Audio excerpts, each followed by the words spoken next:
15 nuovi positivi in 4 giorni, il doppio esatto rispetto al numero già esistente. Diventa un caso la recentissima escalation dell'infezione virale nel comune di Cona, dove i numeri sono esplosi tra i rilievi effettuati giovedì scorso, 18 febbraio, e quelli di lunedì 22.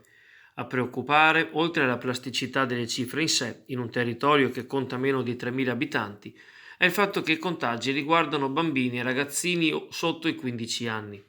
Per quanto infatti il Covid non sia letale nei confronti delle età più giovani, rimane alto il pericolo di trasmissione verso le fasce più anziane.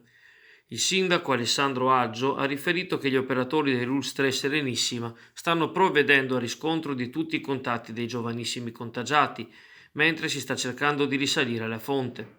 Alla scuola per l'infanzia, intitolata San Giovanni Bosco, dopo la scoperta del primo caso di positività, era stato sospeso il doposcuola, ma nel frattempo sono risultati positivi altri 5 bambini, con la conseguenza dell'isolamento per tutte le classi. Dal virus sono coinvolte anche 2 classi della scuola primaria d'Annunzio che proseguono con la didattica a distanza, così pure la prima classe della scuola secondaria di primo grado, la Tito Livio. Nessuno dei 30 positivi attuali è comunque ricoverato. A Cona ci sono stati in un anno 3 morti per il coronavirus e 199 persone guarite. A Cavarzere intanto coloro che sono attualmente positivi ammontano a 42, con 5 ricoveri e purtroppo 2 nuovi decessi, che portano il totale a 33. In isolamento, comunica il sindaco Tommasi, sono 48 individui e 801 i negativizzati dal febbraio 2020. Per quanto riguarda Chioggia, ieri il dato dei positivi è sceso per la prima volta sotto i 100 nella seconda ondata.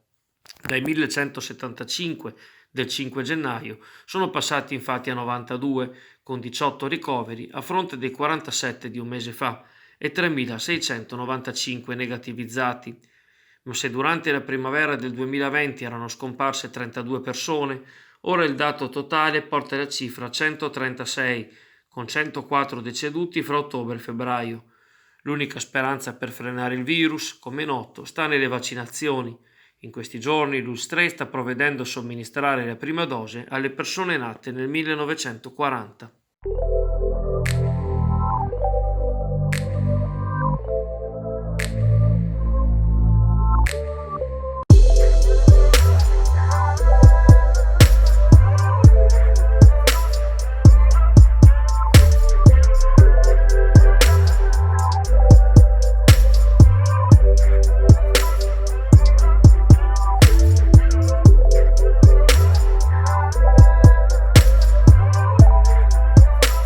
Il Consiglio regionale del Veneto ieri ha approvato una mozione presentata dal consigliere chioggiotto Marco Dolfin, indirizzata a impegnare la Giunta Zaia a farsi portavoce con il governo centrale per rivedere l'aumento fino al 700% dei canoni demaniali marittimi, deliberato con il decreto agosto. In tale occasione, infatti, il Consiglio dei Ministri aveva portato la soglia minima da 363 euro a 2.500 euro annui, anche nei confronti dei titolari di microconcessioni come le edicole, i cartelli pubblicitari, i campi sportivi, i rimessaggi per i surf, oltre che gli stabilimenti balneari. Ma la materia, spiega Dolfin, riguarda anche il settore della pesca e dell'acquacoltura, già ampiamente fiaccati dall'emergenza sanitaria ancora in corso. Queste imprese hanno bisogno di aiuti, non di salassi. Pertanto il voto di Palazzo Ferrofini dà in mano alla Giunta regionale uno strumento di pressione nei confronti delle istituzioni romane, che con il cambio di governo potrebbero essere più propense a rivedere la norma vessatoria, prima che ulteriori imprese siano condannate alla chiusura.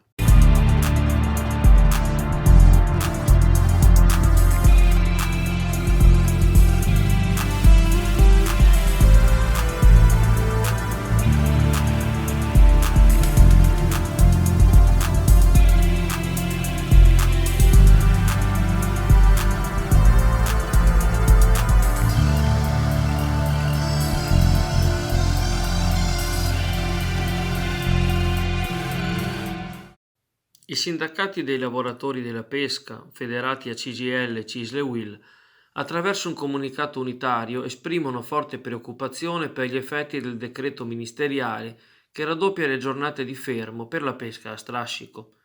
Passano infatti da 15 a 30 i giorni di stop per le barche inferiori a 24 metri, da 20 a 40 per quelle di lunghezza superiore.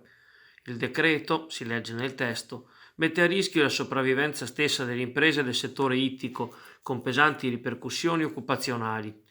La mancanza di ammortizzatori sociali strutturati rischia di far implodere un settore già in sofferenza, ma che ha continuato a lavorare nonostante le gravissime ripercussioni dell'emergenza sanitaria nell'economia, con la chiusura di hotel, ristoranti e catering.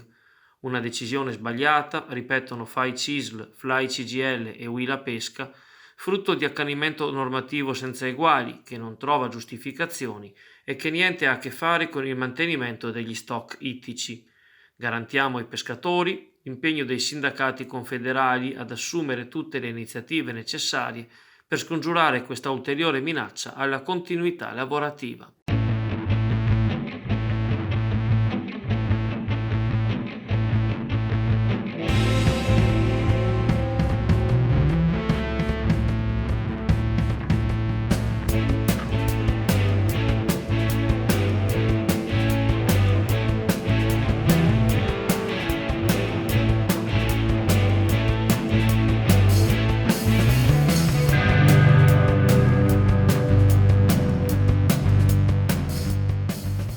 Imperversa felicemente la raccolta volontaria dei rifiuti plastici negli specchi d'acqua che circondano Chioggia. Domani, infatti, nuovo blitz del progetto Laguna Pulita, che dà appuntamento alle persone disponibili per giovedì 25 alle ore 12 con ritrovo al parcheggio di McDonald's nella zona commerciale di Brondolo e successiva dislocazione operativa. Per adesioni e ulteriori informazioni è possibile contattare Nino Gobbetti al numero telefonico 393 33 68070.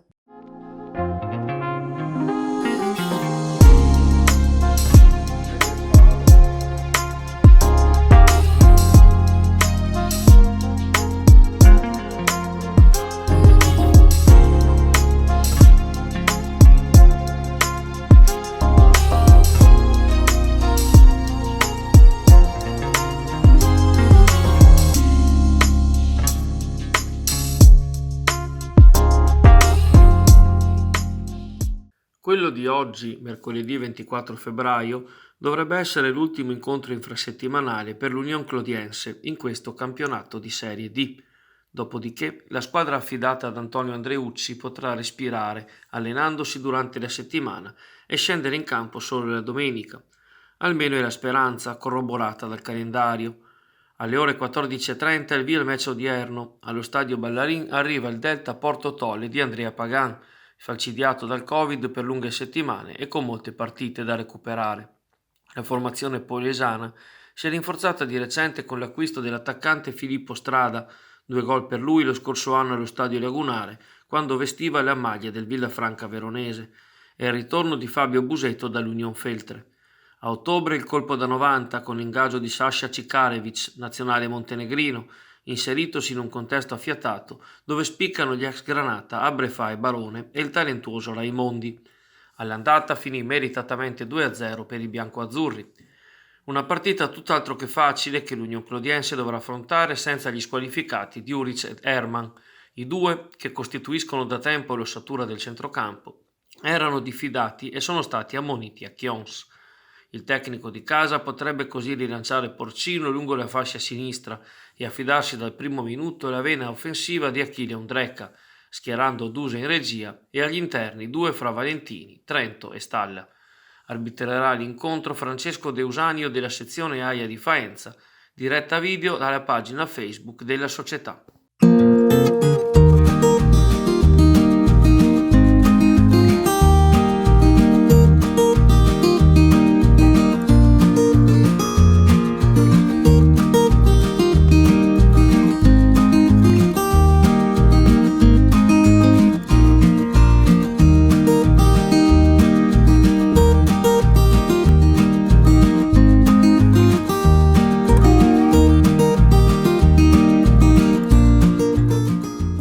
Una triste similitudine accomuna musei civici e bagni pubblici di Venezia.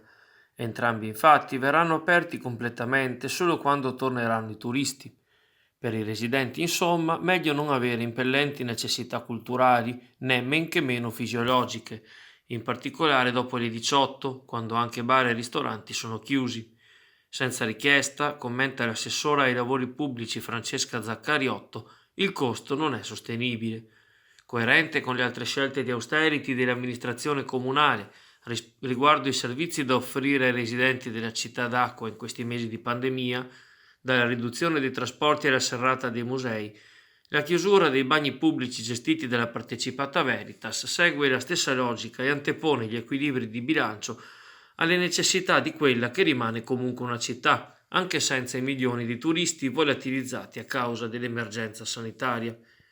Aprire un bagno costa circa 3.000 euro al mese, sostiene Zaccariotto, e se nessuno lo richiede diventa oneroso. Nonostante la questione sia stata sollevata anche in Consiglio Comunale, i margini per una riapertura più ampia dei bagni pubblici a Venezia e nelle isole sembrano stretti. Aprire i servizi igienici solo per i residenti che usufruiscono di una tariffa agevolata o per i disabili che hanno l'accesso gratuito risulta ancor meno sostenibile dal punto di vista economico, sempre secondo l'amministrazione comunale.